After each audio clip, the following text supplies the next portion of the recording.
ಒಂದು ಹೇಳಕ್ಕೆ ಇಷ್ಟಪಡ್ತೀನಿ, ಇಂಡಿಯಾದಲ್ಲಿ ಈಗಿನ generation I think they are losing our culture. Culture ಹೌದು.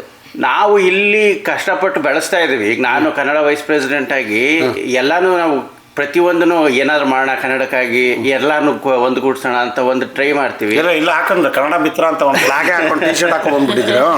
ಆಮೇಲೆ ಇಲ್ಲಿ ಮಕ್ಕಳಿಗೆ ಕನ್ನಡ ಕ್ಲಾಸಸ್ ಹೇಳ್ಕೊಡ್ತೀವಿ.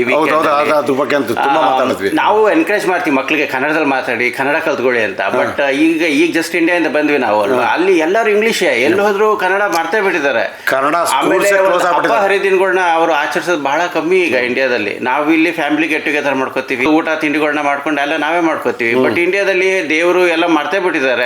ಹರಿದಿನಗಳು ಏನು ಇಲ್ವೇ ಇಲ್ಲ, ಎಲ್ಲ ಬಿಸ್ನೆಸ್ ಆಗಿ ಮಜಾ ಮಾಡ್ಕೊಂಡು ಅದೇ ಇದು ಮಾಡ್ತಾರೆ ಹೊರತು ಈಗ ಅಲ್ಲಿ ಕಲ್ಚರ್ ಅನ್ನೋದು ಸ್ವಲ್ಪ ಕಮ್ಮಿ ಹೋಗ್ತಾ ಇದೆ. ಇಂಡಿಯಾದಲ್ಲಿ ಸಿಕ್ಕಾಪಟ್ಟೆ ಕಮ್ಮಿ ಆಗ್ತಾ ಇದೆ. ಬಟ್ ನಾವು ಈ ಸೈಡ್ ಬಂದ್ರೆ ಜಾಸ್ತಿ ಮಾಡ್ತಾ ಇದ್ರಿ ನಾವು.